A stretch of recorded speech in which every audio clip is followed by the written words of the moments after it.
গাজী নজরুল ইসলাম ভাই সাতক্ষীরার ছাইরে সম্মানিত এমপি, একামতে দ্বীনের অতন্দ্র প্রহরী, কোটি কোটি মুসলমানের কলিজা, তাদের স্বামী স্ত্রীর ভিডিওটা ভাইরাল করে কি শান্তিটা পেলেন। আসসালামু আলাইকুম রহমতুল্লাহ বরকাত।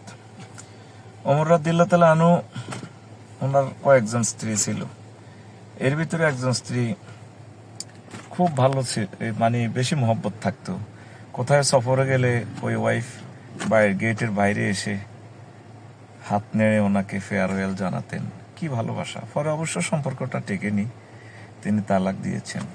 আবু বকর রাদিয়াল্লাহু তাআলা আনহু এন্তেকালের 1 বছর আগেও তিনি বিয়ে করেন আলী রাদিয়াল্লাহু তাআলা আনহুর মেয়েকে, বয়স 10-এর কাছাকাছি, আর আলী রাদিয়াল্লাহু তাআলা আনহুর বয়স তখন 30। তো উনি যখন এন্তেকাল করেন, আবু বকর রাদিয়াল্লাহু তাআলা আনহু, ওই ওয়াইফের ঘরে মেয়ে ছিল, প্রেগনেন্ট ছিল 6 মাসের। যেদিন রাসূল সাল্লাল্লাহু আলাইহি সাল্লাম এন্তেকাল করেন, যে রাত, সে রাত আম্মা আয়েশা সিদ্দিকাকে বললেন, মামুনি তুমি থাকো, নবীজিকে কোলে রেখো, আমি সানায়াফল দিতে যাচ্ছি, তোমার ছোট্ট আম্মুর সাথে রাত্রি যাপন করব। এ হলো আমাদের বৈবাহিক জীবন। গাজী নজরুল ইসলাম ভাই সাতক্ষীরার ছাইরে সম্মানিত এমপি, একামতে দ্বীনের অতন্দ্র প্রহরী, কোটি কোটি মুসলমানের কলিজা, তাদের স্বামী স্ত্রীর ভিডিওটা ভাইরাল করে কি শান্তিটা পেলেন।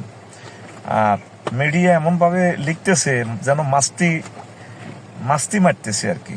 শোনেন, হে মুসলমান ভাই বোন, একদিন রবের সামনে আপনাদেরকে হাজির হতে হবে। ইয়াউমা তুবলা সারাইরু ফামা লাহু মিন কুওয়াতিন ওয়ালা নাসির। যেদিন তোমাদের ভিডিও আমি ভাইরাল করব আমার ট্রাইব্যুনালে, তোমাদের কোনো শক্তি থাকবে না, কোনো সাহায্যকারী থাকবে না। কেউ বলেন ওনার নাতনির বয়স, বিয়েতে নাতনি, মায়ের বয়স, বোনের বয়স দিয়ে কি হবে? বিয়ে হচ্ছে একটা পরম বন্ধুত্ব, এটা আল্লাহ এবং রাসূল সাল্লাল্লাহু আলাইহি সাল্লামের পক্ষ থেকে একটা গিফট মানব জাতির জন্য।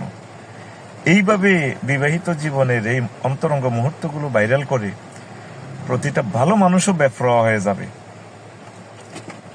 উচিত হচ্ছে আমার গাজী নজরুল ইসলাম ভাই আরো 2টি বিয়ে করা। হালাল জিনিস, এটাতে কোনো শরম নেই। আরশের রব এই পৃথিবীতে 1000 কোটি মানুষের সামনে আমার ভাইকে অপমান করা হচ্ছে, তুমি সব দেখতে পাচ্ছ। এর উসিলা আমার ভাইয়ের সব গুনাহ খাতা মাফ করে দাও, তাকে হায়াতে তাইয়্যিবা দাও, তার বংশ মর্যাদা কিয়ামত পর্যন্ত তুমি রাখো। তিনি একামতে দ্বীনের অতন্দ্র প্রহরী। আমি তার উজ্জ্বল ভবিষ্যৎ কামনা করি। বিভ্রান্ত হওয়ার কোনো যুক্তিকতা নেই।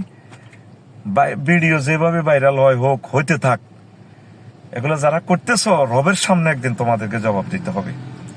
আসসালামু আলাইকুম রহমতুল্লাহি ওয়া বারাকাতুহু। আপনার স্বপ্নগুলো আকাশ ছুবে প্রবাসীর হেলিকপ্টারের মাধ্যমে। বিয়ে, জন্মদিন অথবা যে কোনো বিশেষ প্রয়োজনে হেলিকপ্টার ভাড়া করতে যোগাযোগ করুন স্ক্রিনে দেয়া নাম্বারে। প্রবাসীর হেলিকপ্টার, নিরাপদ ও সাশ্রয়ী বাহনের বিশ্বস্ত নাম।